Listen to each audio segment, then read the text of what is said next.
unissez-vous dans la même intelligence. Les enfants de la lumière se demandent bien souvent pourquoi ils ne sont pas forts sur la terre,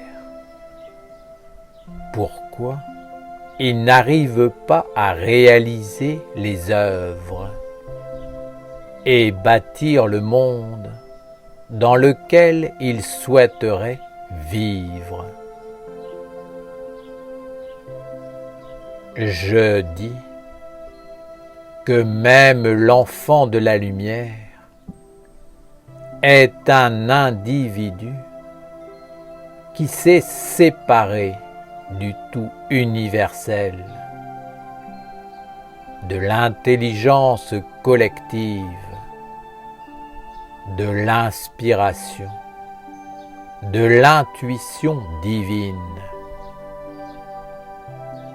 N'étant plus connecté à l'origine, ses organes subtils, qui constituent son être universel, sont atrophiés.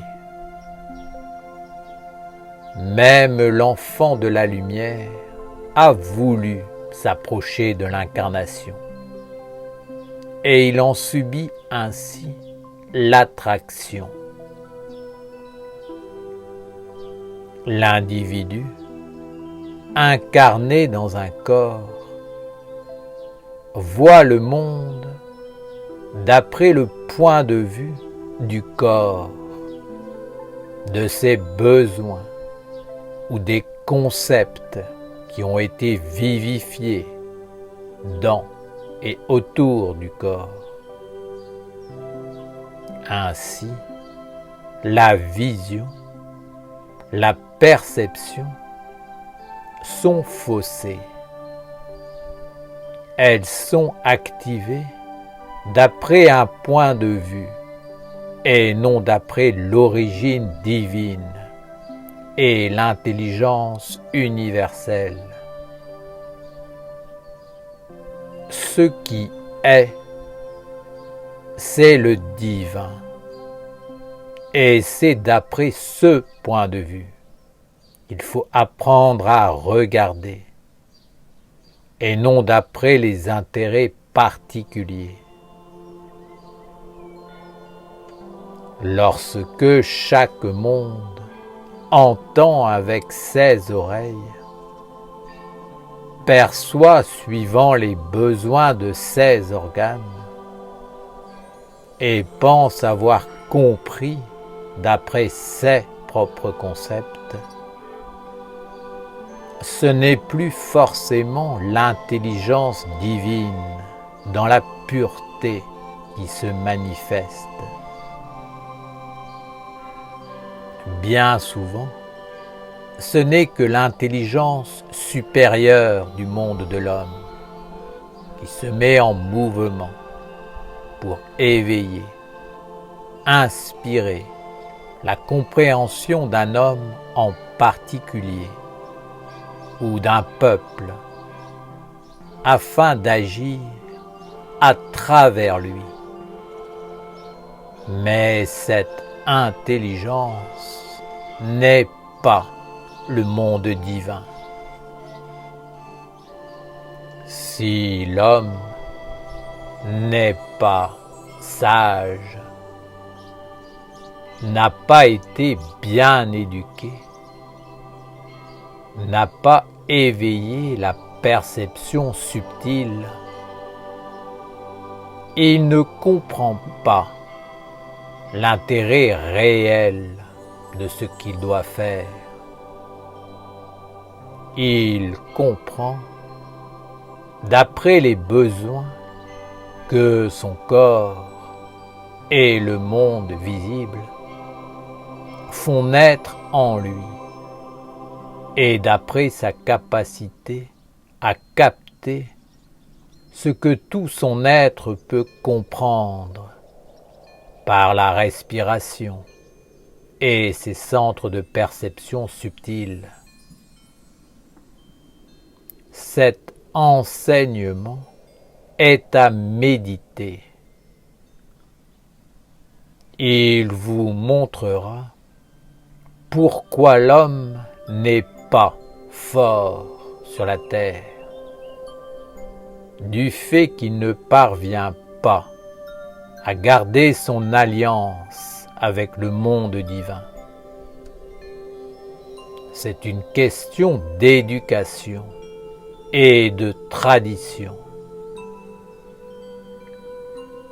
La tradition, c'est la juste transmission de l'éducation vraie.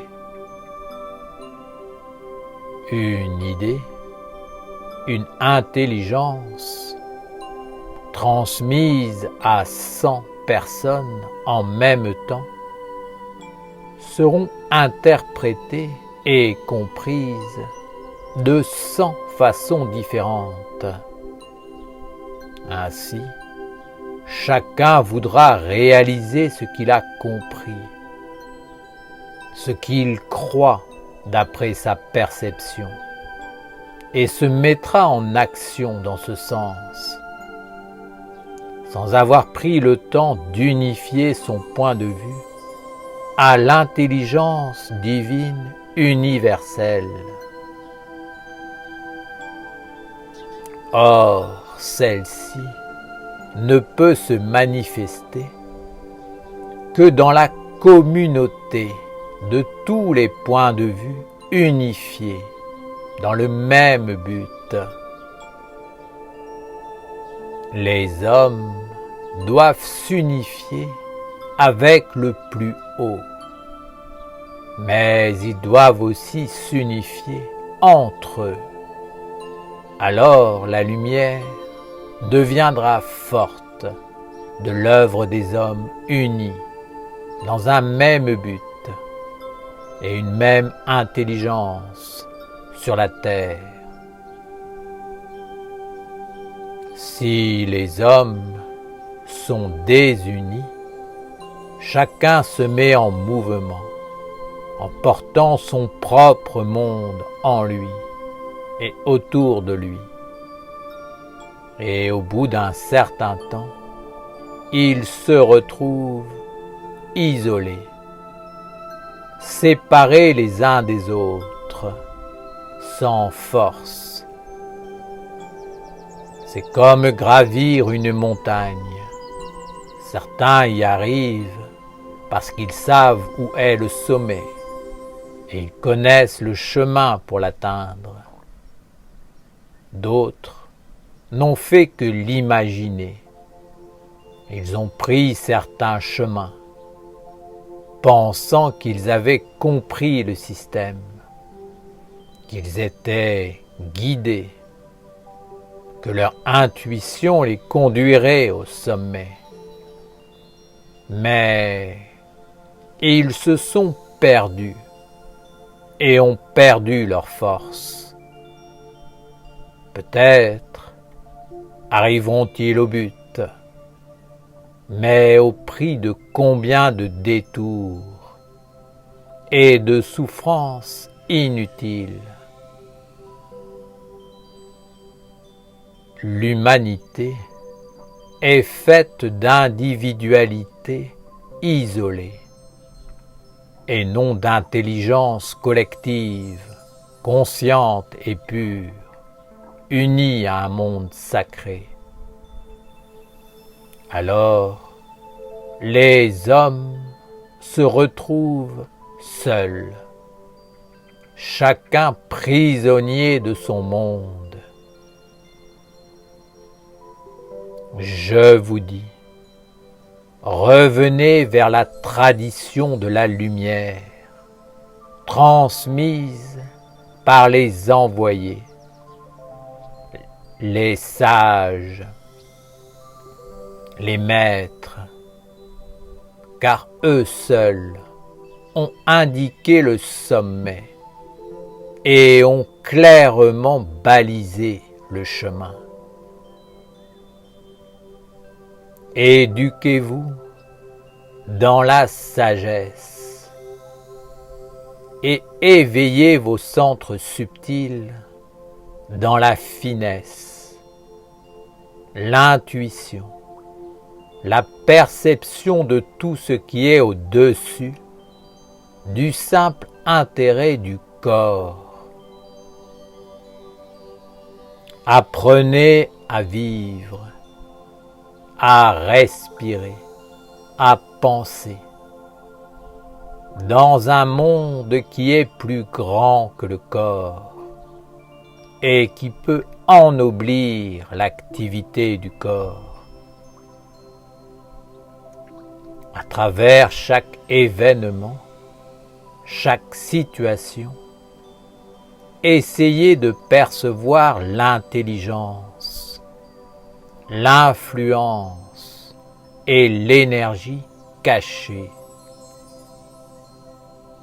Ne devenez pas superstitieux, mais en tout, cherchez l'intelligence divine, la grande sagesse qui éclaire le monde dans la beauté et l'équilibre.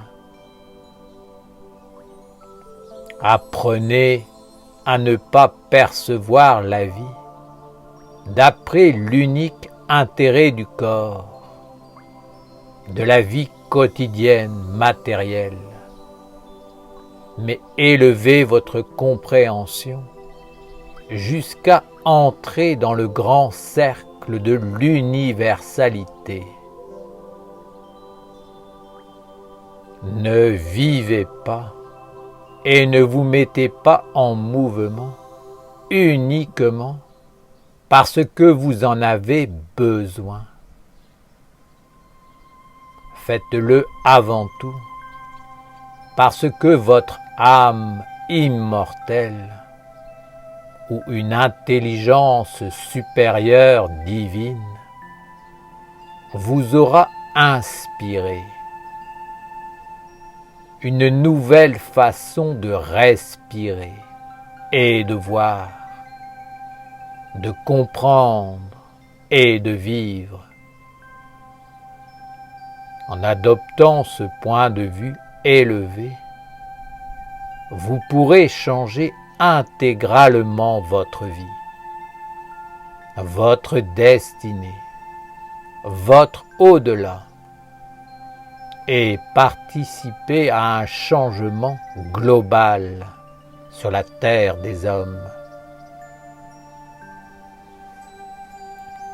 Père Ouriel, comment faire pour que les hommes entrent dans le cercle de lumière et acquièrent la vision de l'intelligence supérieure divine qui les unifie dans le bien commun?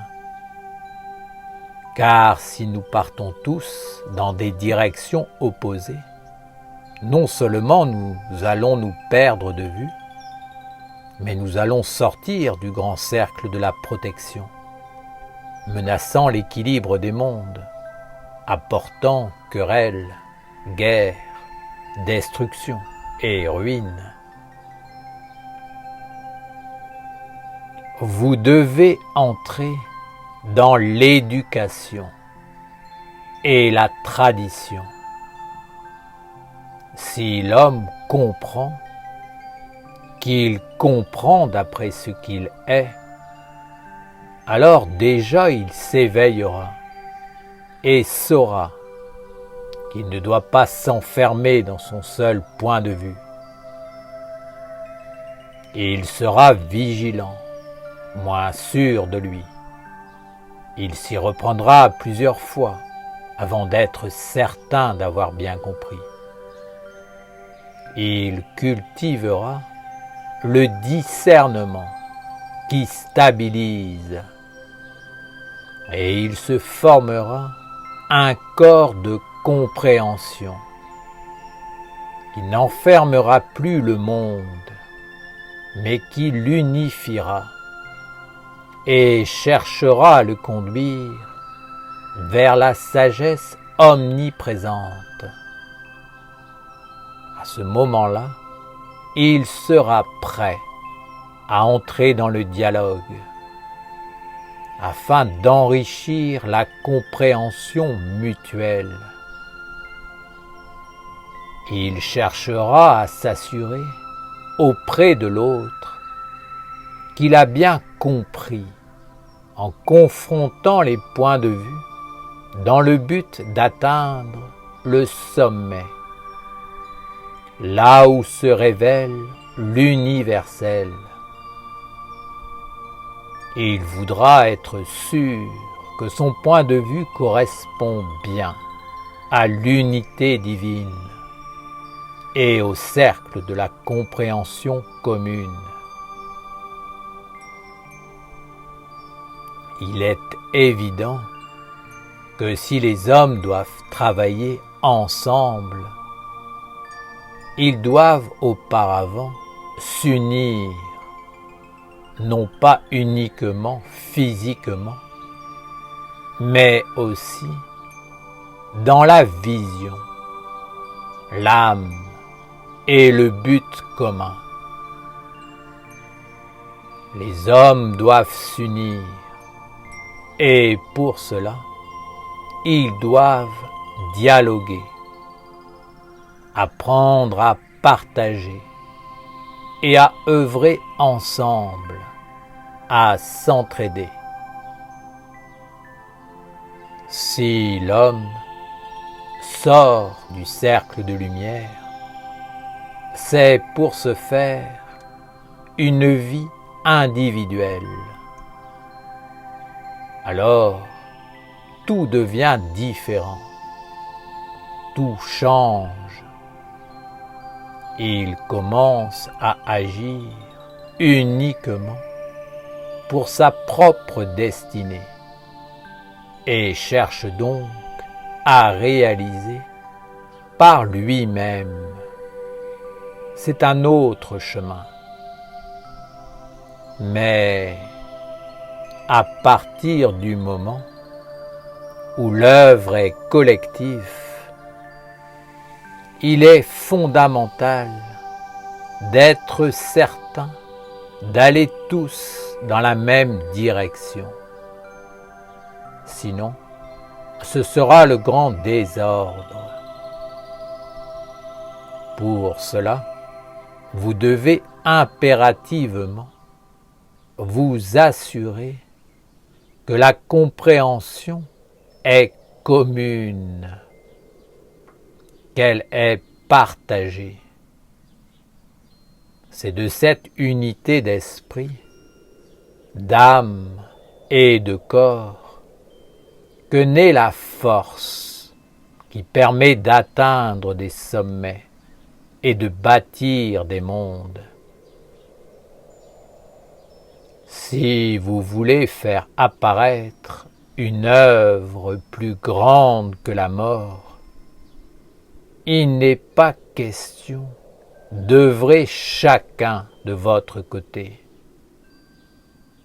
Vous devez vous unir et vous harmoniser autour de l'intelligence divine et de sa vision universelle.